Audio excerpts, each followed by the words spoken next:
El día de hoy vamos a estar en Marcos capítulo 10, del versículo 17 al versículo 22, y dice así la palabra de Dios.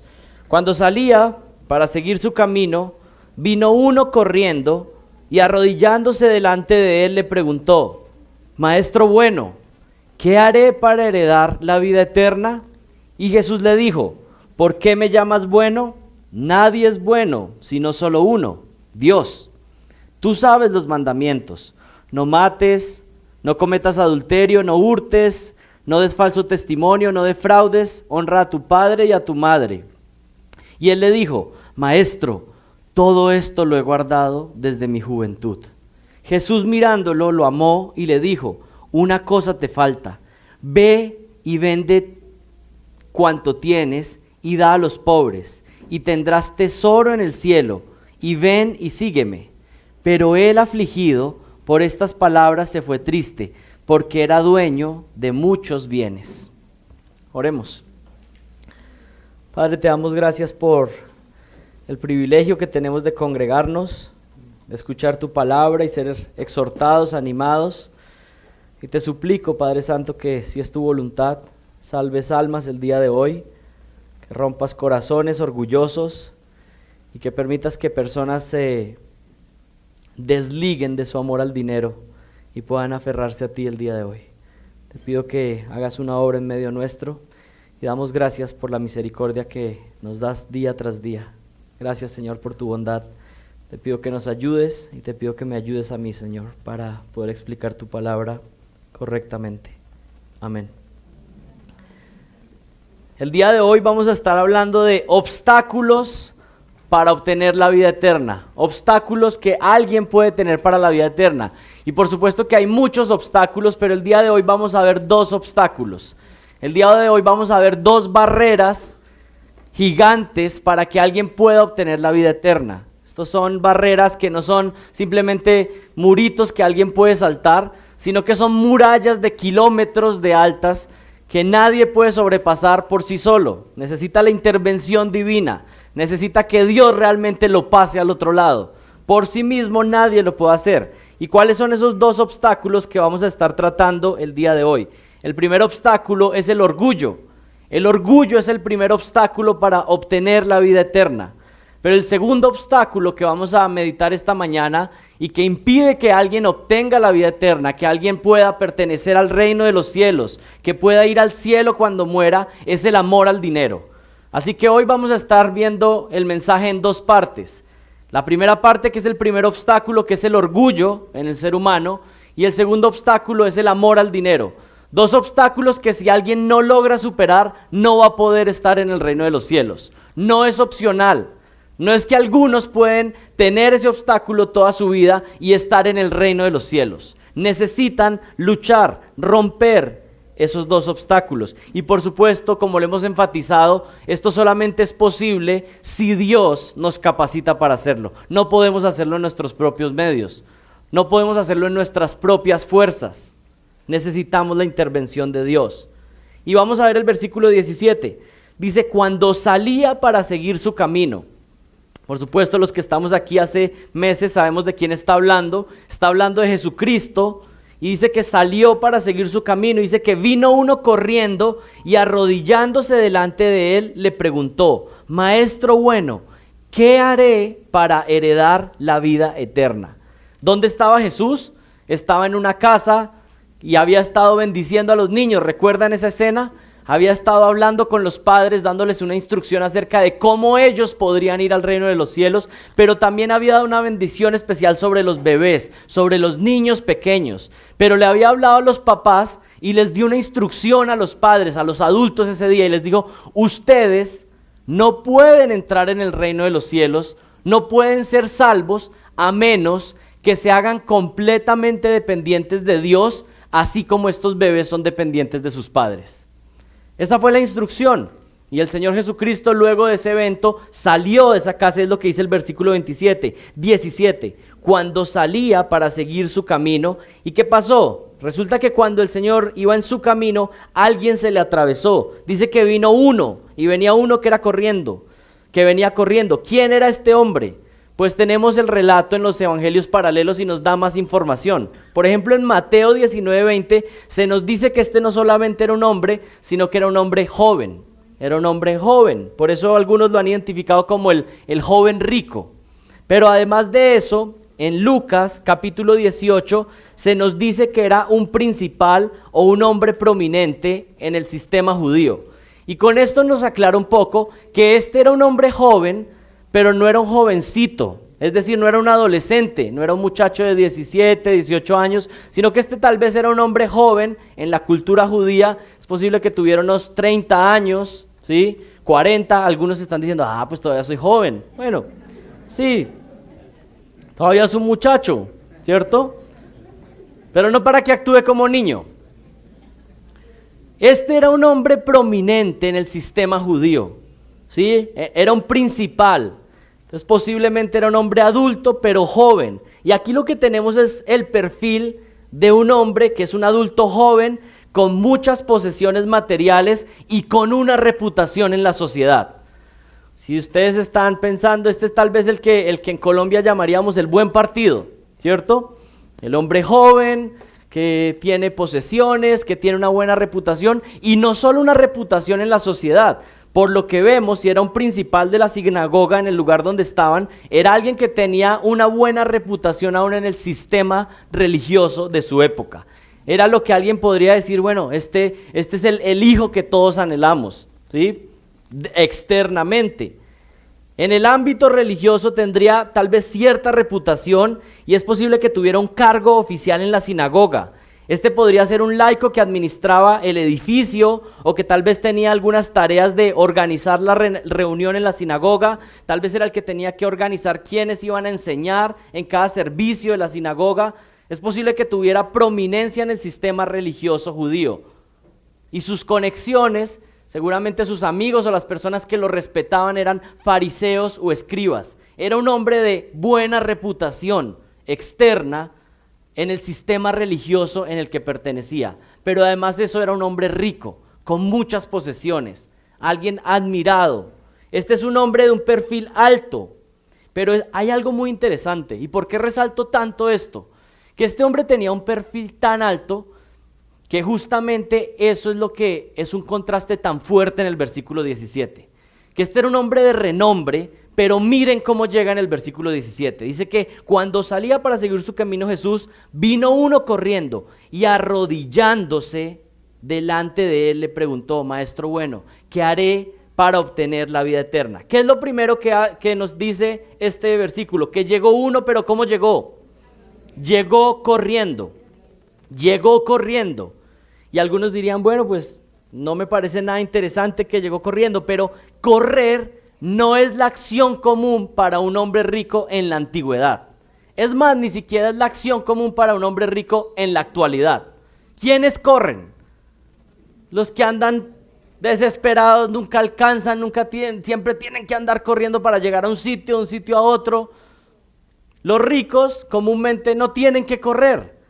Más bien los ricos se caracterizan por tener una vida más calmada, más tranquila. Tienen personas que les ayudan a hacer sus diligencias, no tienen que correr. Pero en la antigüedad especialmente, alguien que corría, pues no era una persona que seguramente tenía mucho poder o mucha reputación. Aquí estamos viendo que este hombre, que era un hombre rico y reconocido en la sociedad, llegó corriendo. Pero no solamente está el énfasis de que correr no era algo bien visto para hombres ricos, sino que además este hombre se había humillado, y los que estuvieron en el estudio bíblico esta mañana pueden entender un poco de la humillación, porque Michael explicó lo que significa ceñir los lomos.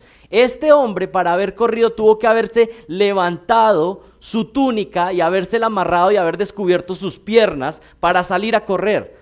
Cuando alguien corría en el pueblo judío no podía simplemente salir corriendo con su túnica, necesitaba recogerla y levantarla, y era parte de la humillación, exponerse públicamente. Este hombre estaba corriendo, estaba amarrándose su túnica, se estaba exponiendo. El joven rico que lo tiene todo jamás tendría que haberse expuesto de esta manera, y mucho menos en público. Pero además, ¿qué dice el versículo 17? Dice que se arrodilló. se arrodilló. Y esta es una muestra clara de que su actitud era reverente y de humillación.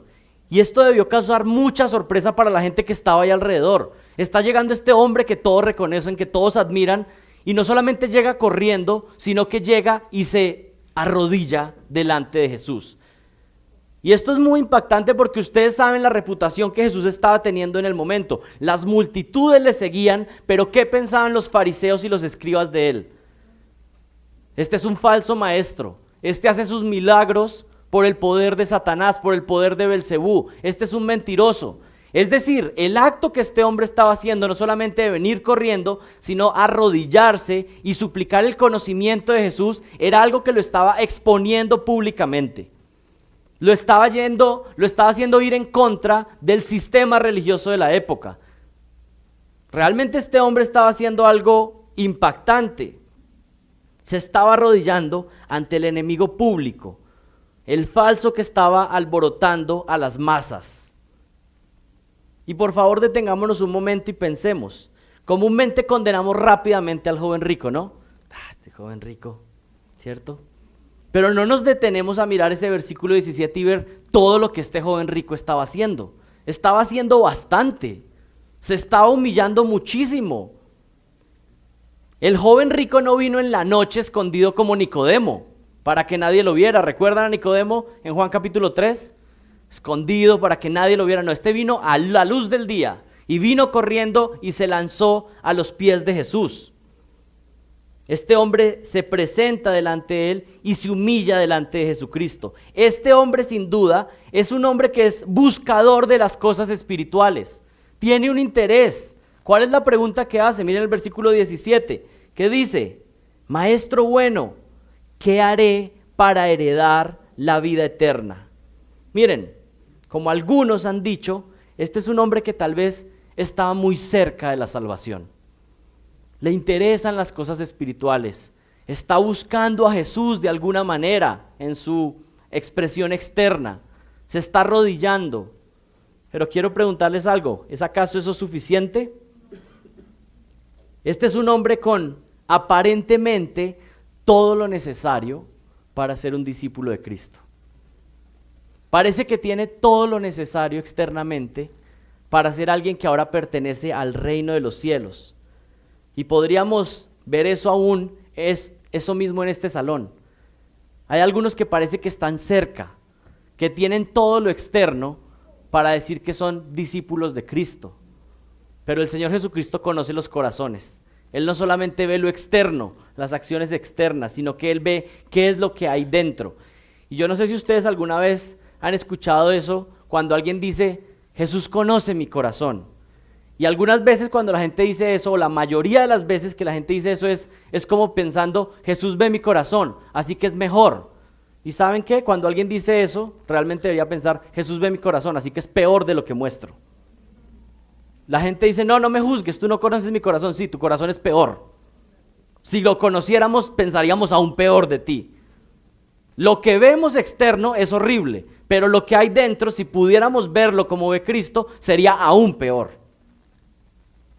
Este hombre viene con una actitud externa de humillación, pero dentro le falta algo para ser un discípulo de Cristo. Y ahora ustedes imagínense, este parece el candidato perfecto para hacerse miembro de IBCC inicialmente. Imagínense que llegue a su casa y llega uno desesperado, llega llorando a su casa y diciendo, por favor, explícame cómo puedo estar en el reino de los cielos. ¿Ustedes se emocionarían? Todos estaríamos, ay, ¿qué estaba esperando? Llega un familiar, el que había estado alejado toda la vida y llega llorando, suplicando, humillado como nunca antes, y les pregunta, ¿cómo puedo hacer parte del reino de los cielos? Y algunos de ustedes, ya está listo. Esto era lo que estábamos esperando. Pues Jesús piensa de manera diferente. Y algunas veces que vemos el evangelismo de Jesús es tan diferente al nuestro, porque Jesús, con alguien que llega así, le dice, bueno, un momento, vamos a ver si es verdad, vamos a ponerte a prueba. ¿Nosotros qué? En otras épocas algunos lo harían repetir la oración, ¿no? Venga, repita la oración rápido acá. Pero Jesús no hace eso. Jesús no hace eso. Alguien lo ve y dice, este parece el discípulo perfecto, quiere saber más de Dios, es joven, es fuerte, este de pronto entra al seminario, va a plantar iglesias, es millonario, así que ni va a necesitar que nadie lo apoye para mandarlo. Este parece el discípulo perfecto, parece, ¿cierto? Es el candidato perfecto, pero Jesús conoce los corazones y Él sabe que hay obstáculos para entrar en la vida eterna. Y son obstáculos que no son simples y sencillos, no son cosas que alguien puede saltar por sí mismo, sino que son obstáculos que para el ser humano es imposible superarlos si Dios no interviene. Ninguno puede ser salvo a menos que Dios intervenga y cambie esa vida. Porque todos nacemos muertos espiritualmente, somos muertos, somos cadáveres espirituales. Y se necesita para que un cadáver vuelva a la vida, que Dios intervenga y meta su mano poderosa y haga un corte y abra y saque ese corazón de piedra y ponga un corazón de carne que ahora ame a Dios. Y usted tal vez ha estado ahí, ha estado en la iglesia una y otra vez y no entiende y no comprende por qué no hay un afecto hacia Dios. Porque es que hay otros que aman tanto a Jesucristo y yo porque todavía no puedo amarlo de esa manera. Porque yo no puedo desear la palabra como otros la desean. Y es una obra soberana de Dios. Usted ni siquiera puede hacer nada en absoluto. Dios tiene que intervenir. Dios tiene que abrir su corazón y cambiarlo. Miren lo que pregunta este hombre. Maestro bueno, ¿qué haré para heredar la vida eterna? ¿Y qué estaba diciendo este hombre con esta pregunta? Estaba diciendo, en otras palabras, ¿qué obra me falta? ¿Qué obra tengo que hacer para garantizar que voy a estar en el cielo? Y este hombre, ¿en qué sistema religioso se movía? En el sistema judío, en el sistema fariseo, donde se le había enseñado que por las buenas obras, por actuar de una manera que siguiera la ley completamente, él iba a obtener la bendición de Dios. Y esta es la característica de todos los sistemas falsos en este mundo de religión. ¿Cuántas religiones hay en este mundo? No hay múltiples religiones, hay 2 religiones en este mundo. Todas las religiones falsas y la religión verdadera, que es a través de la gracia de Jesucristo. Todas las religiones del mundo dicen lo mismo: tú haz algo para alcanzar a Dios. Haz estas obras y vas a poder alcanzar a Dios, vas a poder llegar a la vida eterna. Los musulmanes tienen el pensamiento: si llego a hacer ciertos actos, voy a poder alcanzar el cielo, la vida eterna. Y algunos, si hacen unos actos aún más poderosos, por ejemplo como inmolarse, alcanzarán esa vida eterna aún mejor, con premios mejores. El catolicismo le dice a las personas: mira, si tú haces ciertas obras de caridad, si tú haces más cosas buenas que malas, vas a poder ir al cielo. Si ven, todos los sistemas de religión en este mundo le dicen a las personas que por lo que hagan van a poder obtener el favor de Dios. Que son personas que van subiendo una montaña, quitando obstáculos, ellos haciendo buenas obras para alcanzar a Dios. Pero esa no es la salvación verdadera. ¿Saben cuál es la salvación verdadera? Personas intentando alcanzar a Dios y muriendo en el camino, muriendo en la montaña. Y un Dios que se baja de la montaña y viene y rescata a esos muertos y Él los sube. Esa es la salvación, ese es el evangelio. No son hombres queriendo alcanzar a Dios y pudiéndolo hacer en sus fuerzas. Es un Dios que sabe que hay muertos espirituales y Él baja y los rescata. Él baja y los resucita. Ese es el evangelio. Es Jesucristo quien salva y solo Él. Nadie puede hacerlo por sus propios medios. Nadie puede alcanzar la salvación por sus propias obras, por su propia bondad. Necesitamos que alguien más nos rescate. Y es que esa es la definición. Si alguien necesita ser salvo, por implicación, ¿qué significa la palabra ser salvo? Alguien me tiene que rescatar. Si yo pudiera hacerlo por mis propios medios, no me tuvieron que salvar. Nadie me tuvo que rescatar de un mal que venía. Con esta pregunta, este hombre está diciendo: ¿qué más debo hacer? ¿Qué obra me falta? He hecho todo bien, pero de pronto este maestro que tiene buenas enseñanzas me va a decir una más. Ya he pasado por todos los rabinos, Ya he pasado por todos los fariseos y todos me han dicho y todo lo he ido cumpliendo. Ahora vamos a ver este Jesús que me dice y yo chequeo una más. Voy a chequear otra más para garantizar que voy al reino de los cielos. Miren lo que dice el versículo 18. Y este Jesús le dijo, ¿por qué me llamas bueno? Nadie es bueno sino solo uno, Dios. Y aquí viene una pregunta fuerte, ¿qué es lo que está diciendo Jesús ahí? ¿Está diciendo Jesús que Él no es Dios? Bueno, la Biblia no se contradice, la Biblia no se puede contradecir. Acompáñenme a el Evangelio de Juan capítulo 1. Juan capítulo 1.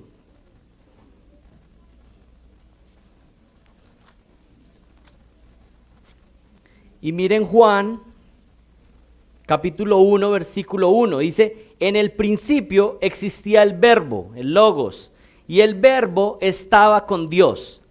Entonces hay algo que no vamos a profundizar en este momento de qué significa el verbo, pero por lo menos sabemos que hay algo que a lo que se le llama verbo, el logos, que estaba con Dios. Pero ¿qué termina diciendo el versículo 1? Y el verbo era Dios. Usted de pronto no sabe qué significa el verbo, pero por lo menos puede con lectura sencilla entender que el verbo era ¿quién? Dios. Ahora baje su mirada al versículo 14. ¿Qué dice? Y el verbo se hizo carne y habitó entre nosotros. Usted no necesita ser un experto en griego. Usted apenas necesita leer un poquito para comprender lo que está diciendo el texto. Hay algo que no sabemos todavía porque no lo vamos a profundizar hoy, pero el verbo era Dios. Y luego el versículo 14, ¿qué dice? Que el verbo se hizo carne y habitó entre nosotros. ¿De quién está hablando? Jesucristo, que es Dios, un día se hizo hombre. La Biblia claramente afirma que Jesucristo es Dios. Ahora vayan al capítulo 5, versículo 17, en Juan.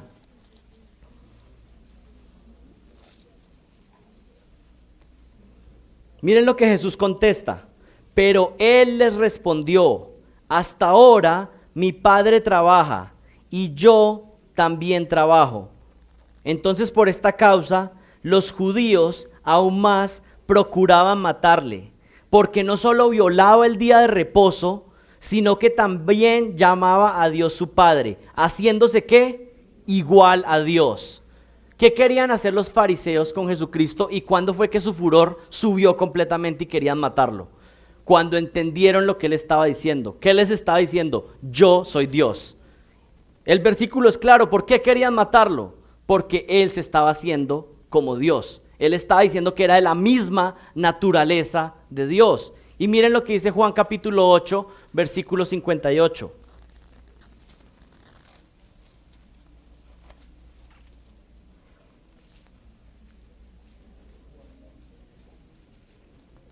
Este pasaje es impresionante. Miren lo que dice. Jesús les dijo, en verdad os digo, antes de que Abraham naciera, yo soy.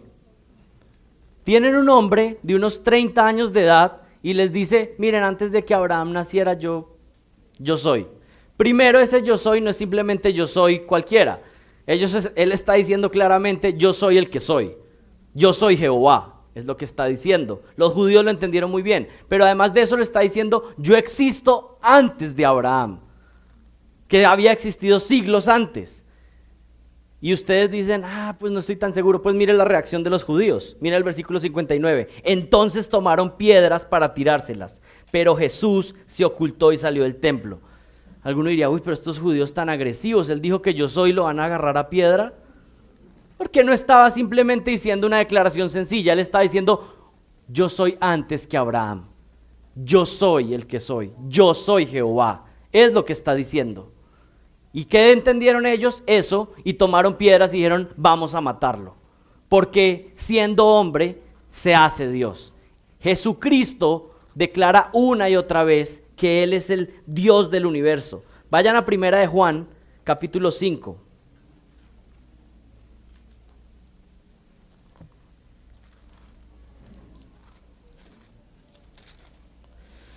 Primera de Juan, capítulo 5, versículo 20. Y subrayen estos versículos para que cuando venga un testigo de Jehová y les diga que Jesucristo no es Dios, ustedes tengan a dónde ir. Y sabemos que el Hijo de Dios ha venido. Mire, preste mucha atención lo que dice. Sabemos que el Hijo de Dios, la segunda persona de la Trinidad, ha venido. Es decir, se ha hecho hombre.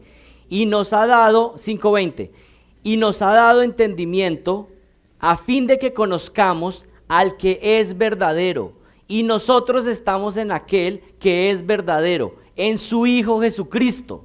Y luego la declaración final: este es el verdadero Dios y la vida eterna. ¿No afirma la Biblia que Jesucristo es Dios?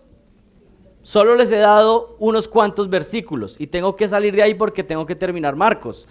Pero hay múltiples pasajes que dicen y expresan claramente que Jesucristo es Dios. Jesucristo es Dios. ¿Qué pasa entonces en Marcos capítulo 10? Pueden regresar ahí. Marcos 10, 18. ¿Por qué Jesús contesta de esta manera? Bueno, miren, Jesús conocía el trasfondo de este joven y primero quiere aclararle los conceptos. Efectivamente, Jesús es Dios y bueno absolutamente, pero este joven rico está utilizando la palabra bueno de una manera genérica, de una manera superficial. Él lo está llamando como un maestro bueno, como entre otros maestros. Pues tú también eres un maestro bueno. ¿Y por qué sabemos eso? Porque este hombre tenía un concepto de la palabra bueno o de lo que significa ser bueno muy baja. Tan baja que cuando Jesucristo lo confronta con los mandamientos, ¿él qué dice? Yo soy muy bueno también. Tú eres bueno y yo también soy muy bueno. Yo cumplo todos los mandamientos. ¿Qué es lo que está haciendo Jesús? Aclarándole, diciéndole, tú no entiendes muy bien el concepto de lo que significa ser bueno. Tu concepto de lo que significa ser bueno está muy bajo. Y eso no es lo mismo que pasa hoy en día en nuestra sociedad. ¿Cómo se considera la gente? Bueno. ¿Se le dice, usted es bueno? ¿Usted va al cielo? Sí, pues yo soy bueno, ¿cierto?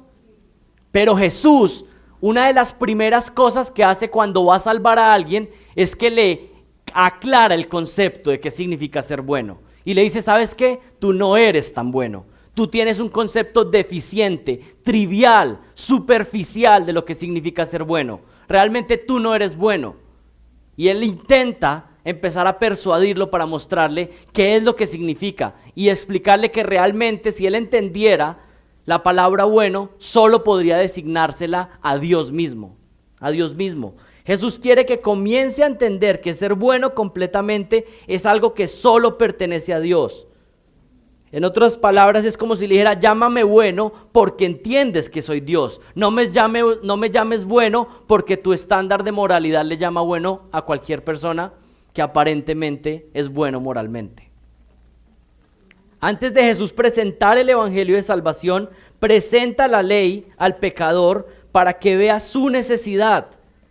Y miren, esto es lo que debemos hacer cuando evangelizamos. Las personas necesitan conocer la mala noticia primero, que no son buenos, que merecen el infierno por sus obras.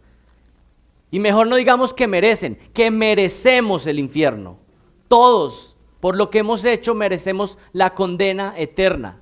Y Jesucristo está presentando la ley para que este hombre pueda entender que necesita un Salvador. Porque una persona que se ve bueno, una persona que se ve sano espiritualmente, pues no va a querer la medicina.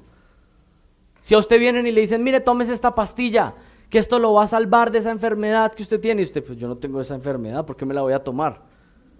Pero si alguien le hace unas pruebas, unos exámenes, y le dice, mire, usted va a morir. Los exámenes, la evidencia dice que usted está enfermo. Pero ¿sabe qué? Hay una medicina que puede rescatarle, que puede salvarle. ¿Cómo usted quiere tomar esa medicina? Pues démela. ¿Cuánto hay que pagar? Si en un vuelo le dicen a la gente, están las señoras que están ahí dando las instrucciones, ¿no? Las azafatas, y aquí está la salida de emergencia, y aquí están los flotadores, y algunos desde que nos montamos ya estamos dormidos, ¿cierto? Pero imagínense que alguien supiera que el vuelo se va a caer, y que le digan, en la silla 38 no solo hay flotador, sino que también hay paracaídas. ¿Cómo se aferra usted al paracaídas si sabe que el vuelo se va a caer? Y es el único que hay. Eso mismo sucede cuando alguien no entiende su estado espiritual, no presta atención, no le importa, viene al servicio a dormir. Algunos dicen, este IBCC me gusta porque hay buen clima para el sueño. Yo creo que hay personas que hay algunos, no los voy a señalar, voy a decir general, pero algunos que vienen a eso. O sea, vienen a sentarse, no han empezado y ya están durmiendo. Y yo creo que piensan, uy, se duerme tan rico en IBCC. Y pues queremos servir a todos. Eso es lo que podemos ofrecer. Pero ¿por qué hay personas que tienen tan poco interés por su alma? Que tienen tan poco interés por buscar arrepentirse y suplicar a Dios que los salve. ¿Saben qué? Porque se creen buenos, porque creen que están muy bien. Pero ¿saben qué les dice Dios? Lo mismo que le hizo entender a este hombre que no comprendió finalmente, pero que quería que entendiera. Bueno, hay solo uno, y de resto todos somos malos y necesitamos un Salvador. Ese era el punto que quería presentar el Señor Jesús poniendo la ley. Y la ley cumple ese papel, ese es el propósito de la ley. Hay personas que aún no entienden cuál fue el propósito de la ley, no lo entienden, pero la Biblia es clara. Romanos 5:20 dice, pero la ley se introdujo para que el pecado abundase. ¿Cómo así? ¿Cómo así que la ley se introdujo para que el pecado abundase? Mas cuando el pecado abundó, sobreabundó la gracia. ¿Qué quiere decir esto? Que el ser humano es pecador por naturaleza y el Señor introduce la ley como una bendición. ¿De qué manera? Para decirle, mira, voy a poner una ley que tú no vas a ser capaz de obedecer y vas a poder entender por fin que eres pecador y que necesitas un Salvador. Ese es el propósito de la ley. Que está la ley, pero nadie la puede cumplir, entonces suplica para que un Salvador sea enviado. Claro, intentamos obedecer a Dios, pero el punto final es que yo no puedo, necesito un Salvador que obedezca perfectamente por mí, y ese es Jesucristo. Gálatas 3:11, y que por la ley ninguno se justifica para con Dios. Es evidente, porque el justo por la fe vivirá. Gálatas 3:24, de manera que la ley ha sido nuestro ayo para llevarnos a Cristo, a fin de que fuésemos justificados por la fe. Es por la fe, porque nadie puede cumplir la ley perfectamente. Y esto también puede causar un error en algunos, lo que se ha llamado antinomianismo. Algunos escuchan esta enseñanza y dicen, yo sabía que no era por la ley, entonces pues voy a desobedecer. Pablo, ¿qué dice? Pues el que llegue a esa conclusión tampoco entendió, ¿sí? Miren lo que dice el versículo 19. Tú sabes los mandamientos. Le contesta Jesucristo al muchacho. Tú sabes los mandamientos. No mates, no cometas adulterio, no hurtes, no des falso testimonio, no defraudes, honra a tu padre y a tu madre. Y él le dijo, Maestro, todo esto lo he guardado desde mi juventud. Vamos a analizar estos mandamientos.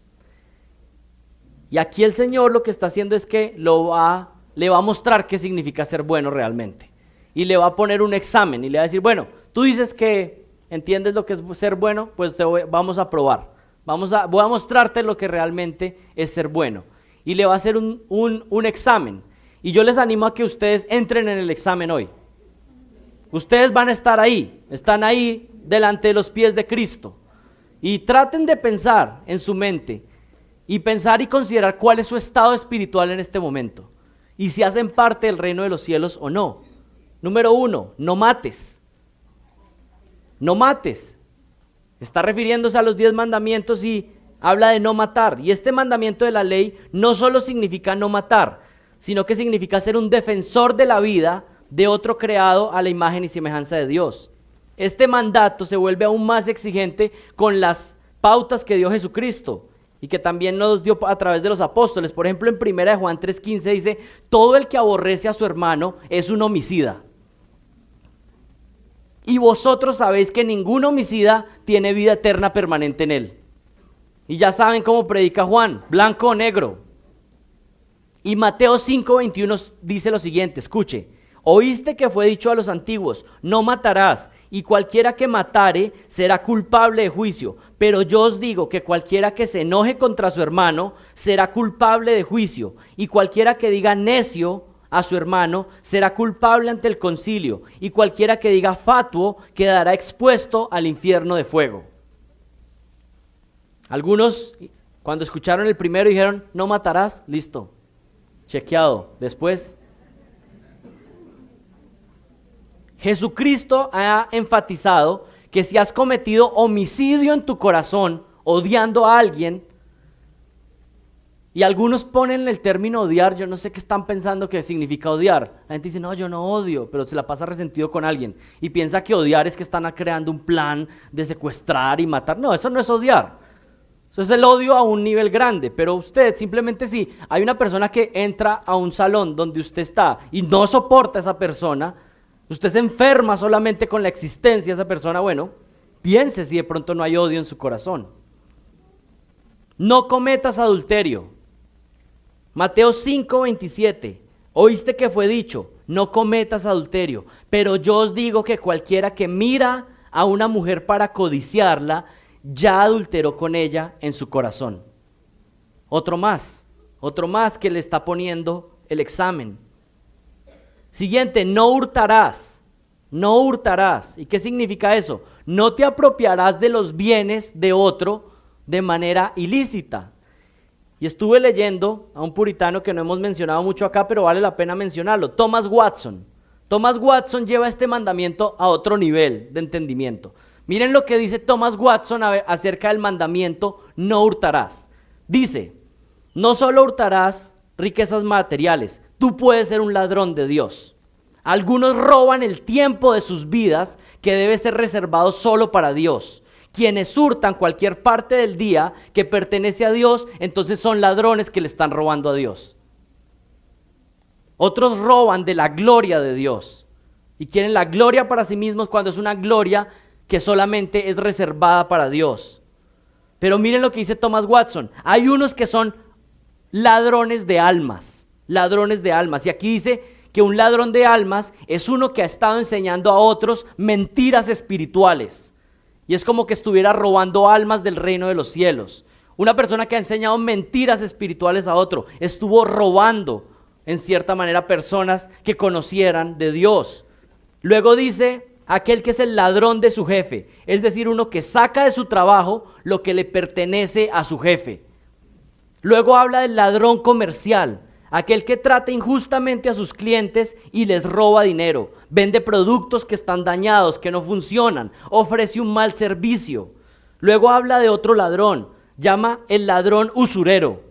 Este es el ladrón que usa el dinero para extorsionar a otro para que se le pague cifras descabelladas en intereses. Ese es un ladrón también. Pero aquí hay otra clase de ladrón, dice el ladrón deudor.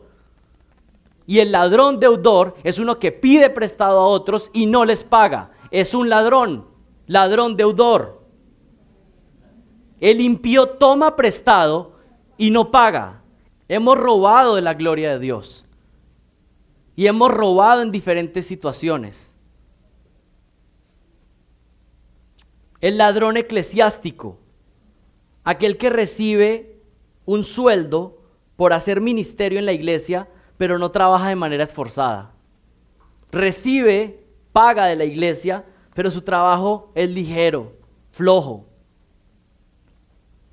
El que se roba a sí mismo, dice Thomas Watson. Este es el tacaño que se roba a sí mismo. No usa el dinero que Dios le ha dado ni siquiera para satisfacer sus propias necesidades y las de su familia, sino que está ahí tratando de acaparar más, de buscar cómo acumula más. También es ladrón el que malgasta sus bienes, el que malgasta su tiempo. Y es interesante lo que dice Thomas Watson. El que se roba a sí mismo es el que se pone por fiador de otros. Se está robando a sí mismo. Ahora hemos sido ladrones, ¿no? ¿Cuál es el propósito de la ley? ¿Cuál era el propósito de la ley? Ser expuestos y decir, necesito un Salvador. Suplicar, y darnos cuenta que no éramos tan buenos como pensábamos.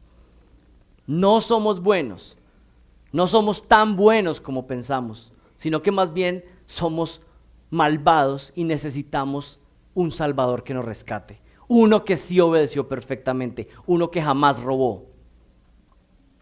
No defraudes, honra a tu padre y a tu madre, más mandamientos, y cada uno puede seguirse evaluándose a la luz de la ley de Dios y reconociendo que necesitamos un Salvador. Porque el primer punto es que el orgullo es un obstáculo para heredar la vida eterna, porque el orgullo no te permite ver tu propio pecado. Te miras y dices, yo soy bueno. Este joven rico se olvidó de reconocer la pista que Jesús le había dado hace unos minutos, cuando le dijo, solo hay uno bueno, recuérdalo, y es Dios.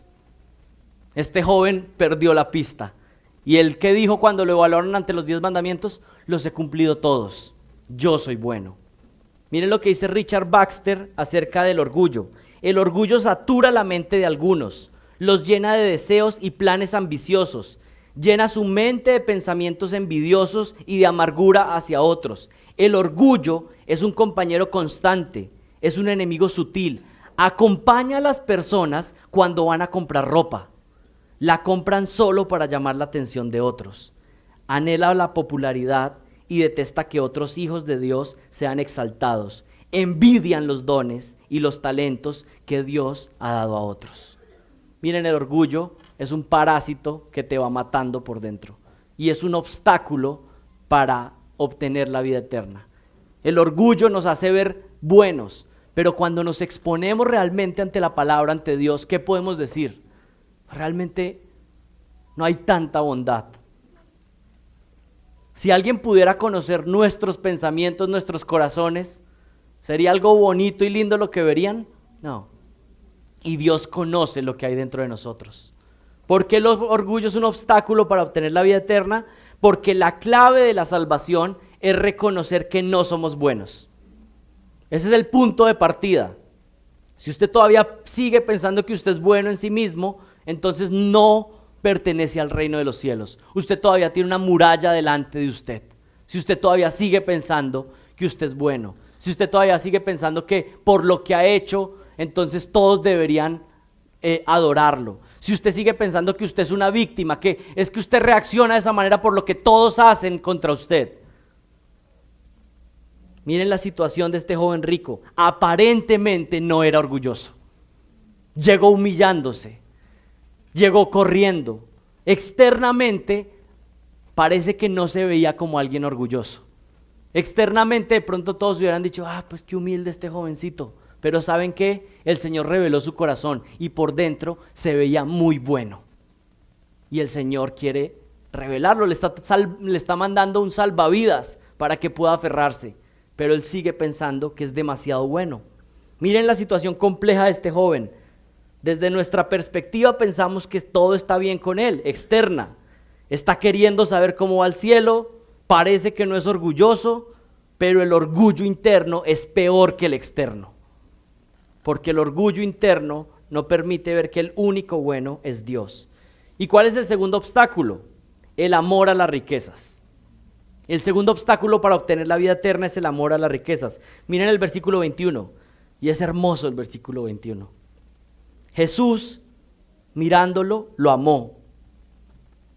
Le tuvo compasión, vio su estado de necedad, de orgullo, pero dice que Jesús lo miró y no lo miró con desprecio, no lo miró como, no, dice que lo amó en su condición de verlo tan perdido, tan ciego. Jesús mirándolo lo amó y le dijo, una cosa te falta, ve y vende cuanto tienes y da a los pobres y tendrás tesoro en el cielo, y ven y sígueme. Pero él, afligido por estas palabras, se fue triste porque era dueño de muchos bienes. Y quiero aclarar que aquí no es una imposibilidad de Jesucristo de salvarle. Jesucristo es quien es el soberano del universo que determina quién salva. Pero en la perspectiva humana de este joven le está dando todas las oportunidades para que pueda ver su maldad, para que pueda ver que necesita un salvador. Desde la perspectiva humana le está dando las posibilidades para que pueda ver su maldad, pero este hombre va a revelar lo que había en su corazón y lo que Jesucristo conocía. Y una de las frases más impactantes es que Jesús lo miró y lo amó. ¿Cómo lo amó? Estaba haciendo todo para que este joven pudiera reconocer su pecado. Ya lo había expuesto con la ley, con los 10 mandamientos, y ahora Jesús va a utilizar un mandato particular para que se demostrara que este hombre realmente no amaba a Jesucristo, no amaba a Dios, sino que se amaba a sí mismo y a sus pertenencias. ¿Recuerdan la prueba que le hizo Dios a Abraham? Le dijo, entrégame a tu hijo. ¿Y qué hizo Abraham? Estuvo dispuesto a entregarlo. Y era lo que más amaba en este mundo. Pero ¿saben qué mostró Abraham cuando estuvo dispuesto a sacrificar a su hijo? Dijo, aunque este hijo es lo que yo más amo, es la promesa, es lo que yo había suplicado, yo te amo más a ti. Y estoy dispuesto a hacer lo que tú me digas. Y miren, ese es el punto de la salvación realmente. Tiene que existir un amor por Cristo que es superior a cualquier otro amor. No quiere decir que lo amamos perfectamente, porque nadie puede amar perfectamente a Dios. Pero sí tiene que ser un amor superior a cualquier otro amor en este mundo. Ese es el punto, amar a Jesucristo por encima de todas las cosas. No será perfecto, pero sí será un amor superior a cualquier otro amor en este mundo. Miren lo que dice el versículo 21. Jesús mirándolo, lo amó y le dijo, una cosa te falta, ve y vende cuanto tienes y da a los pobres y tendrás tesoro en los cielos. Y ven y sígueme. ¿Qué significa el versículo 21? Algunos están asustados. El entendimiento de estos versículos pues no ha sido sencillo a lo largo de la historia y voy a leerles algunas interpretaciones. Clemente de Alejandría, que tenía delante de sí un grupo de personas muy ricas, dijo que para entender este versículo era necesario buscar su significado oculto, espiritualizarlo. Finalmente dijo, Cristo está llamando al joven a purgarse de las pasiones de este mundo en lugar de simplemente renunciar a sus posesiones materiales. ¿Será que eso fue lo que le dijo Jesús al joven rico? ¿Eso era lo que tenía que hacer? ¿Espiritualizar la instrucción que Jesús le estaba dando? No, era una instrucción clara. Algunos comentaristas de lo que dijo Clemente de Alejandría dicen lo siguiente: las personas cuando escucharon a Clemente debieron respirar profundamente y con alivio. Martín Lutero, miren lo que dijo Martín Lutero: es un error pensar que alguien puede obtener la salvación por sus obras. Alguien que dé todo su dinero a los pobres no entrará al reino de los cielos por eso. Esto sería ir en contra de la justificación por la sola fe. Está más correcto Martín Lutero, pero miren lo que continuó diciendo. Pero puede ser la decisión de alguno que tome hacer esto y en un sentido lo convierte en un cristiano superior. No estoy citando palabras exactas, pero parafraseando. ¿Cuál fue la interpretación de Martín Lutero? Pues no puede ser esto una obra para salvación, pero el que lo haga se convierte en un cristiano de categoría superior. Calvino también apoyó la interpretación de Lutero de que esto no puede ser una obra necesaria para salvación, pero rechazó la idea de que había cristianos superiores y cristianos de segunda categoría según las obras que hicieran de caridad. ¿Cuáles son las perspectivas? Para resumir, el cristiano debe vender todo y hacer un voto de pobreza. Esa sería una interpretación. Todos los cristianos cuando llegan a Cristo deben vender todo lo que tienen y dárselo a los pobres. Y esa tendencia, ¿dónde la encontramos? En grupos que son ascéticos, ¿no? Que dicen como que no podemos disfrutar nada de este mundo. Y si usted llega a Cristo debe hacer un voto de pobreza y vender todo y regalarlo a los pobres. Esa podría ser una interpretación, una posibilidad. No estoy diciendo que los versículos tengan varias interpretaciones, pero es una que han dado algunas personas. Este es solo un mensaje espiritual. Esta es una segunda posibilidad. Las personas dicen, no, pues él lo que nos está diciendo es que nos despojemos en nuestro corazón, ¿cierto? Y esta es la que más nos gusta, ¿cierto? De pronto usted no tiene mucho, pero dice, y si me toca vender ese poquito, pues peor. Pero usted dice, ojalá que sea esa la espiritual. Esa es una segunda corriente. Algunos han dicho que este es solo un mensaje espiritual y no tiene que ver con las pertenencias que tenemos y cómo está nuestro corazón con el dinero. Y otra posibilidad que han dado es la búsqueda de la perfección cristiana. Es la interpretación de que hay unos cristianos que logran actos tan buenos que son realmente perfectos, llegan a la perfección y estos se convierten en cristianos de primera categoría. Bueno, no creemos que esta sea la posibilidad. ¿Qué significa este versículo? ¿Qué significa este versículo? Este versículo significa y nos enseña que el hombre que quiere ser un discípulo de Jesucristo y que quiere obtener la vida eterna debe estar dispuesto a abandonar y luchar en contra de cualquier ídolo que le esté quitando el primer lugar a Jesucristo en su vida. Lo repito, cualquiera que quiera ser un discípulo de Jesucristo y obtener la vida eterna tiene que estar dispuesto a quitar de su vida cualquier ídolo que le está quitando el primer lugar a Jesucristo. En el caso de ese hombre era el dinero. Y como el Señor Jesucristo lo sabía, le puso la prueba y le dijo, bueno, entrega todo tu dinero y sígueme. Miren que ese hombre no solamente no vendió sus posesiones, sino que no siguió el mandato fundamental, que era seguir a Jesucristo. Lo que hizo fue abandonar a Jesucristo. ¿Y por qué lo hizo?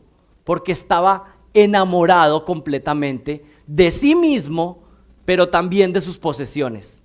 No estaba dispuesto a seguir a Jesucristo. Y en Marcos 8:34 habíamos visto este mismo mensaje. Y llamando a la multitud y a sus discípulos les dijo, si alguno quiere venir en pos de mí, ¿qué? Niéguese a sí mismo, tome su cruz y sígame, porque el que quiera salvar su vida la perderá, pero el que pierda su vida por causa de mí y del evangelio la salvará. Pues ¿de qué le sirve al hombre ganar el mundo entero y perder su alma?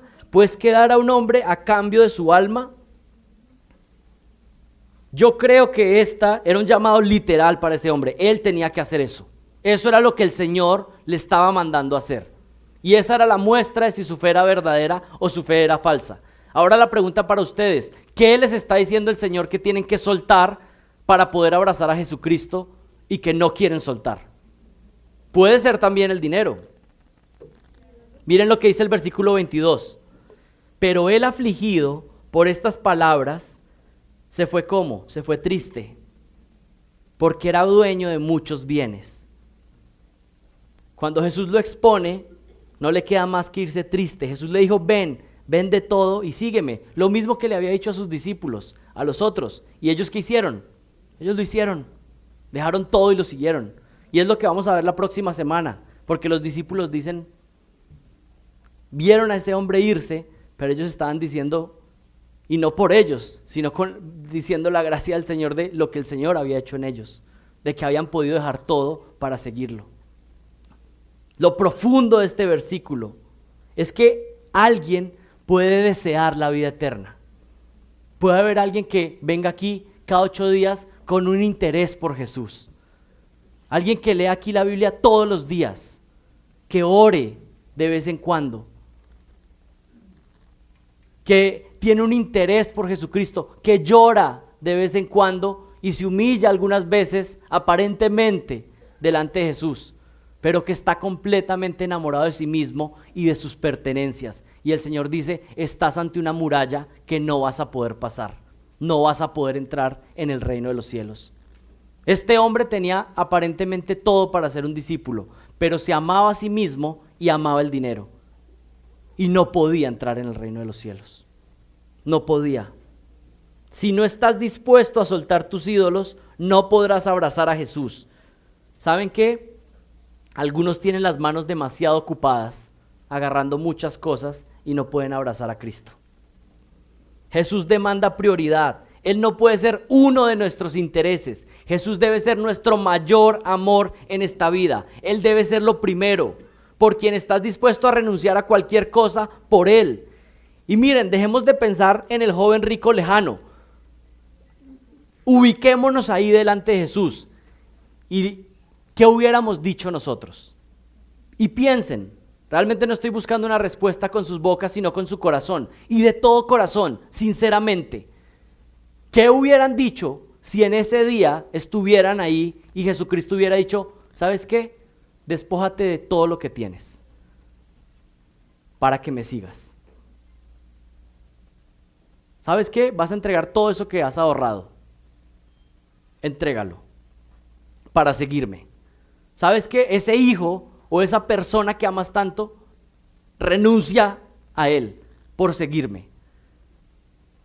La pregunta sincera de corazón es: ¿cuál hubiera sido la respuesta? ¿Cuál hubiera sido mi respuesta ahí? Y ¿saben qué? Lamentablemente hay muchos que harán lo mismo que este joven. Se levantarán y se voltearán y se irán y le darán la espalda a Jesucristo. Pero hay otros en los cuales Dios ha obrado poderosamente. Y saben, en esos que Dios ha obrado y ha dado vida nueva, podemos amar muchas cosas, nuestros hijos, nuestras riquezas. Pero si Jesucristo nos dice entrega todo por estar conmigo, diríamos claro que sí, porque tú eres la perla de gran valor, porque no hay nada que pueda amar más que a ti. Y no te amo perfectamente, pero tú eres lo que más amo. Y esa es la pregunta que cada uno tiene que hacerse. ¿Es Jesucristo lo que usted más ama? Aquí no se trata de si ha ido a la iglesia, si usted hizo oraciones en el pasado, si usted sirve en la iglesia, si usted ha enseñado. Algunas personas vienen y se presentan y empiezan a contar todo lo que han hecho. Lo único que importa es: ¿amas a Cristo y lo amas sobre todas las cosas? Esa es la característica de uno que pertenece al reino de los cielos, que su tesoro es el reino de los cielos. Pero algunos van a morir eternamente y van a ir al infierno. No sabemos qué pasó con este joven porque no tenemos qué pasó más adelante, pero por lo que tenemos, este hombre, ¿sabe qué hizo? Dijo: me voy a aferrar a estas posesiones por el resto de mi vida, por unas décadas. ¿Y saben dónde está ese hombre en este momento si nunca se arrepintió? En este momento está en las llamas del infierno. Y miren lo necio que somos. Alguien se puede aferrar a sus posesiones, a sus cosas que le durarán ¿cuánto? 80 años, 100 años si usted dura mucho. Pero miren esto, hace cuánto fue escrito. Y ese hombre, si no se arrepintió, si no entregó ese ídolo para abrazar a Cristo, ¿saben qué? Ese hombre está en las llamas en este momento, eternas, y seguirá por la eternidad ahí. Y Michael ha explicado eso una y otra vez, cómo algunos se aferran, está la línea de la eternidad y algunos están pensando solamente en ese puntico de vida, y el resto de la eternidad no están pensando en lo eterno, están solamente pensando en cómo puedo vivir un cielo aquí, cómo puedo estar más cómodo aquí. Y esos que están tan aferrados a cómo tener un cielo aquí, no van a tener un cielo en la eternidad. Y de pronto van a vivir cómodos aquí, pero en la eternidad va a ser el lloro y el crujir de dientes. Pero el Señor está lanzando un salvavidas, está diciendo: suelta cualquier otra cosa y aférrate a mí. ¿Saben cuál es la verdadera salvación? ¿Cómo entra una persona en la salvación? Por arrepentimiento y fe. Y el arrepentimiento, la salvación verdadera, es como un cambio de 180 grados, que había alguien que estaba caminando hacia el pecado y estaba abrazando ese pecado, y el Señor le dice: suéltalo, y esa persona suelta el pecado, se arrepiente, pero no solamente lo suelta, sino que dice: abrazo a Jesucristo. No solamente basta con dolerse por el pecado, tengo que abrazar a Jesucristo. Esa es la verdadera salvación, y eso es lo que Él está diciendo hoy en este lugar. Suelta lo que tengas que soltar, que sea pecaminoso y que está quitando el primer lugar a Dios, y abraza a Jesucristo. Esa es la única manera de ser salvo. ¿Estarías dispuesto a abandonar lo que más amas en este mundo si Jesús te lo pidiera? ¿Estarías dispuesto? De la respuesta que cada uno dé sinceramente, puedes saber si hace parte del reino de los cielos o no. ¿Estarías dispuesto? Quisiera terminar leyendo Lucas 16. Otro hombre rico que describe Jesucristo. Había un hombre rico que se vestía de púrpura y de lino fino y hacía cada día banquete con esplendidez. Había también un mendigo llamado Lázaro que estaba echado a la puerta de aquel lleno de llagas y ansiaba saciarse de las migajas que caían de la mesa del rico, y aun los perros venían y lamían las llagas. Y aconteció que murió el mendigo y fue llevado por los ángeles al seno de Abraham. Y murió también el rico y fue sepultado. Y en el Hades Alzó sus ojos, estando en tormentos, y vio de lejos a Abraham y a Lázaro en su seno. Miren que el rico fue lanzado al Hades, al lugar de los muertos, mientras que el pobre, que creía, fue llevado al seno de Abraham, donde están aquellos que creen por fe. Entonces él, dando voces, dijo: Padre Abraham, ten misericordia de mí, está hablando el rico, y envía a Lázaro para que moje la punta de su dedo en agua y refresque mi lengua. Mire la agonía que está viviendo este hombre en la condena. Y le está diciendo, ese que vivió como pobre, ahora que él moje su dedo y venga y me toque la lengua para que pueda refrescarme un poco, porque estoy atormentado en esta llama. Pero Abraham le dijo: Hijo, acuérdate que recibiste tus bienes en tu vida, y Lázaro recibió también males. Pero ahora este es consolado aquí y ahora tú eres atormentado allí. Además de todo esto, un gran cisma o una gran separación está puesta entre vosotros, de manera que los que quisieran pasar de aquí a vosotros no pueden, ni de allá a pasar acá. Es decir, esto es el estado en el que estás, es el estado eterno, y ninguno de los que ya entró al cielo va a poder ir allá, ni ustedes van a poder venir acá. Entonces le dijo: Te ruego pues, Padre, que le envíes a la casa de mi padre, porque tengo 5 hermanos, para que les testifique, a fin de que no vengan ellos también a este lugar de tormento. Miren lo que está haciendo este hombre. Está en el infierno y ya sabe que no va a salir de ahí. Y entonces, ¿qué dice? Entonces manda a alguien de mis familiares que están vivos para que ellos no vengan acá. ¿Qué es lo que está haciendo ese hombre? Está dándose cuenta de qué era lo importante realmente. Pues por lo menos que mis familiares que todavía están vivos, que ellos reflexionen, que ellos crean, para que les testifique, a fin de que no vengan ellos también a este lugar de tormento. Y Abraham le dijo: A Moisés y a los profetas tienen. Esa es otra manera de referirse a las escrituras. No necesitan que ningún muerto se levante y les hable. Tienen las escrituras, que crean las escrituras. A los profetas y a Moisés tienen, que los oigan. Él entonces dijo: No, padre Abraham, si alguno fuere a ellos de entre los muertos, se arrepentirán. Mas Abraham le dijo: Si no oyen a Moisés y a los profetas, tampoco se persuadirán al que alguno se levantare de los muertos. Miren, esto que estamos hablando esta mañana no es un mensaje más. No es como que usted se puede levantar y simplemente decir: bueno, interesante. De esto depende su alma. Confesar sus pecados y reconocer que tal vez usted ha querido ser como el niño rico y vivir como el niño rico y ha estado aferrado al dinero y al amor a sí mismo. Pero hoy Dios le está lanzando un salvavidas para que usted se aferre, para que usted confiese su pecado y para que Jesucristo sea su única solución, su único escape, su único salvamento.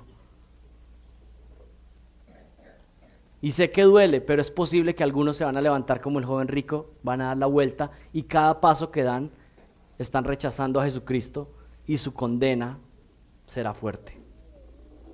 Oremos. Padre,